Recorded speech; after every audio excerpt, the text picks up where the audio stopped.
Атактуу адамдардын акыркы күндөрү китебинен түзгөн жана которгон Рыскулбек Бакиров. Улуу адамдардын обу жок жоруктары. Генийлердин турмушунан. Дүйнөгө улуу ачылыштарды же искусство чыгармаларын берген генийлер көп учурларда тамашалуу же таң каларлык адаттары менен айырмаланышкан. Кээде бул күлкүлүү адаттар улуу адам бардык сапаты менен улуу деген теорияны жокко чыгарат. Бетховендин үйүндөгү чак-чалекей. Улуу композитордун артынан кыткылыктап күлүшкөн анын кызматчылары тарабынан таратылган Людвиг ван Бетховендин таң каларлык сапаттары жөнүндө узак сабак жомок айтылат. Мисалы, Бетховен сакал алуу анын эргүүсүн жоготот деп эсептеген.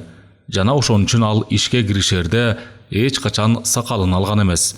Сакал алуунун ордуна ал башына бир чака муздак суу куйган. Бул мээни күч менен иштетет деп эсептеген. Ал мындан башка да үйүндө чак-чалекей түшүргөн, өзгөчө жөндөмдүүлүгү менен айырмаланган. Анын кызматчылары жыйнап жетише алышкан эмес. Ал нота жазган барактарын, тамагы ичирип бүтпөгөн тарелкаларын, кийимдерин, китептерин көрүнгөн жерге таштай берген. Кызматчыларына анын башка таң каларлык сапаттарына да макул болууга туура келген. Ал ашык да эмес, кем да эмес кофенин 64 данын кайнатууну талап кылган. Ал эми Йоган Штраус чыгармасын чуркап жүрүп жазган. Ал өзүнүн атактуу вальстарын камкордук менен столдор коюлган жана кагаздар менен калем учтары даярдалган бөлмөлөрдүн улаан бирине кирип чыгып жүрүп жазган. Йоган Брамс өзүнүн обондорун ботинкасын тазалоо убагында чыгарган. Ал ботинкаларын күнүнө бир нече жолу тазалаган. Өтүк май менен бут кийим сүрткөн кездеме ага нагыз эргүү алып келерин айткан. Ал эми Никола Паганиниге болсо чыгармачылык энергияга көрүстөн үстүнө ойнолгон узак концерттен кийин келген. Гала жана жанчылган эттен жасалган тамак. Көптөгөн сүрөтчүлөр да өздөрүнүн адаттан тышкары жоруктары менен адамдарды таң калтырышкан. Холстер, кашан ичинде сүт тартылуучу гендер кездемелер. Холстер менен боек чеберлеринин арасындагы эң эле чырдуу адам Сальвадор Дали болгон. Анын сырткы көрүнүшү эле кызыктай кийген кийими, ар тарапка карап тикчийген муруттары анын шашкалак адам экенин көрсөтүп турган. Ал эми анын айланасындагылар менен болгон оюндары жана мыскыл келекелери ушул убакка чейин ооздон оозго өтүп айтылып келет. Дали адам жалаң эле өзүнүн чыгармачылыгы менен эмес, ошондой эле бардык жоруктары, жашоодогу кейип кебетеси менен да адамдарды таң калтырууга тийиш деп эсептеген. Ал ошентип бир жолу америкалык шаарлардын биринде өткөн лекцияга суу алдында сүзүүгө ылайыкталган костюм жана суучулдардын шлемун, кашан ичинде суучулдар танкисттер кийүүчү атайын баш кийим кийип барган. Таң калган көрүүчүлөр анын эмне үчүн мындай кызыктай кийип келгенин сурашканда, Сальвадор Дали жай баракат гана мындай кийинүү ага өзүнүн угуучуларына арнаган ой жүгүртүүлөрүнүн тереңине сүңгүп кирүүгө ыңгайлуу болорун айткан. Бул жорук мындайынан алып караганда хулигандардын жоругундай көрүнөт. Мындай бейбаш кыялы болбогондо анын гениалдуу чыгармалары да жаралмак эмес. Анын тентек кыялы да ошондон. Дали өзүнүн полотнолорунун биринде музасы, кашан ичинде муза грек мифологиясында искусствону жана илимди колдоочу аял кудай. Музасы кой этин жанчып бышырган тамак көтөргөн Галаны тарткан.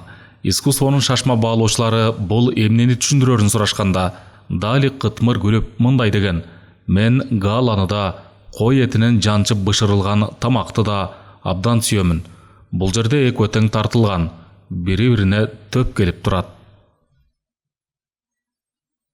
Музга коюлган буттар.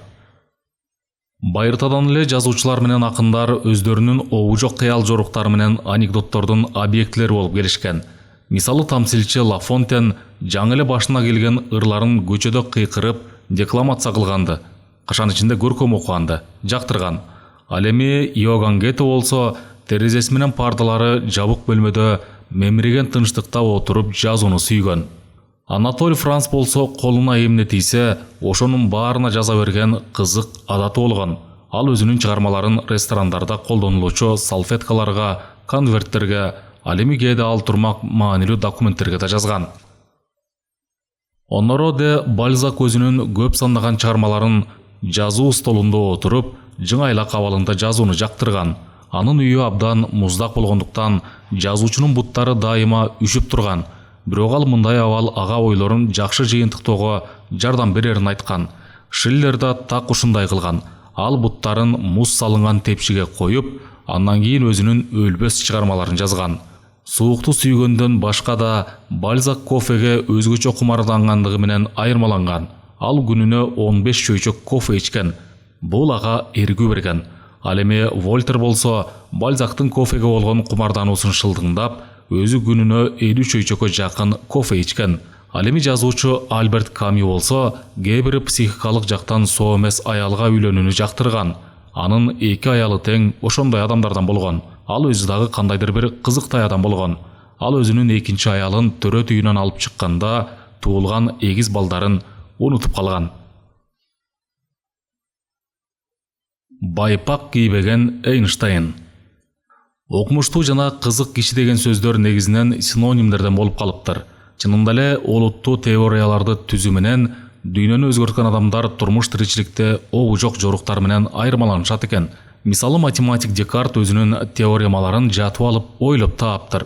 Исаак Ньютон бир жолу терең ойго берилип кетип, колунда кармап турган өзүнүн чөнтөк саатын жумурткага кошуп бышыра берген экен. Эйнштейн көп учурларда өзүнүн өзгөчө дүйнөсүндө жашаган. Анын курбулары окумуштуунун эшигин бир нече жолу каккылап ачтыра алышпагандан кийин өздөрүнүн каяшаларын айтууга туура келген. Ал эми жакында Эйнштейндин аялына төмөнкүлөрдү мойнуна алып жазган каты табылган. Эң бир салтанаттуу учурларда мен байлыксыз жүрдүм. Жана кооз ботинканын алдында цивилизациялуулуктун жок экендигин жашырдым. Ал эми окумуштуулар кээде илим адамдары үчүн такыр туура келбеген көңүл ачуулар менен айырмаланышкан. Мисалы, Нильс Бор футбол боюнча өлкөнүн улуттук курама командасына кошулган. Ал эми Пифагор болсо мушташуу боюнча олимпиадалык биринчи чемпион болгон. Менделеев чемодан жасоого катуу кызыккандыгы менен айырмаланган. Болгондо да аларды ушунчалык бекем жана сапаттуу жасагандыктан аларды сатып алууну каалагандар жөн эле кезекке турушкан. Физика тармагы боюнча Нобелдик сыйлыктын лауреаты Лев Ландау пасьянстарды, кашан ичинде көңүл ачуу же төлгө салуу үчүн карталарды белгилүү бир тартипте жайгаштыруу менен бул силерге алектенгендей физика эмес, бул жерде ойлонуу керек деп айтканды жактырган.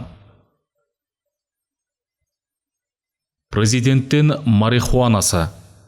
Жаңыдан такка олтургузулган урматтуу адамдар жана дүйнө тагдырын чечкен саясатчылар кадимкидей эле жөнөкөй адамдар сыяктуу кызык жоруктар менен айырмаланышкан. Мисалы, император Нерон тирүү балыктар сүзгөн ваннада жатууну сүйгөн. Ал тирүү балыктардын энергиясы өзүнүн денесине өтөт деп эсептеген. Иван Грозный чиркөө коңгуроосунун үнүн жактыргандыгы менен айырмаланган. Ал эртең менен жана кечинде өзү чиркөөгө барып, коңгуроо каккан жана толук ыраазуу болуу менен кайткан. Америкалык саясатчы Бенджамин Франклин сырды аябай жактырган жана ишке киришерден мурда бир нече үзүм ар кандай сырларды алдына коюп койгон. Андан башка да өзүнүн кызматчысына өзү иштеген кабинетке кирүүгө катуу тыюу салган. Анткени ал столдо энеден туума жылаңач отуруп эмгектенген. Франклин жылаңач адам бир кыйла жакшы ой жүгүртөт деп эсептеген. Ал эми таң каларлык Джордж Вашингтон балыкчылыкка абдан кызыккан адам болгон. Бакчадагы анын абдан сүйгөн өсүмдүгү марихуана, кашан ичинде Индия кара куурайынан алынуучу баңгизат марихуана болгон. Бирок анын баңгилик касиети саясатчыны кызыктырган эмес. Уинстон Черчилль өзүнүн кызматчысынан ар түн сайын шейшептерин алмаштырып турушун талап кылган. Кээ бир учурларда ал түнөгөн мейманканаларда жанаша 2 кровать коюшкан. Ал түн жарымына чейин бир кроватта уктап, андан кийин 2-чи кроватка барып уктаган. Имиштерге караганда премьердин бул кызык жоругу өтө терчилдигине байланышкан. Ал терден чыккан өзүнүн жытынан тумчугуп кеткен. Андан башка да Уинстон Черчилль солдатик менен ойногонду абдан жактырган. Кашан ичинде балдардын кичинекей солдатты элестеткен курчак оюну. Ал жаш кезинен тартып эле курчактарды жыйнаган жана ал оюнчуктар менен абдан чебер ойногондугу менен айырмаланган. Ал эми анык жоокер Александр Суворов ушул күнгө чейин эң бир кызык жоруктары менен тарыхта калган. Анын айланасындагы адамдар ушунчалык кызык тартипте кантип жашап жүргөндүгүнө таң калышкан. Ал кечки саат 6-да жатып, түнкү саат 2-де турган. Анысы аз келгенсеп, бир кучак чөптүн үстүнө жатып, жука шейшеп жамынган. Ал эми ойногондо башынан ылдый какшаган муздак суу куйган. Фельдмаршалга келген адамдар көп учурларда аны уктаганда кийүүчү калпак кийген абалында жана ич кийимчен жолуктурушкан. Суворов болсо үйдө жүргөндө өзүңө кандай кийим кийип жүрүү ыңгайлуу болсо, ошондой кийинип жүрүү керек деген. Булардан башка да ал эч качан саат тагынган эмес. Чыныгы жоокер азыр убакыт канча экенин дайыма билет деп айткан.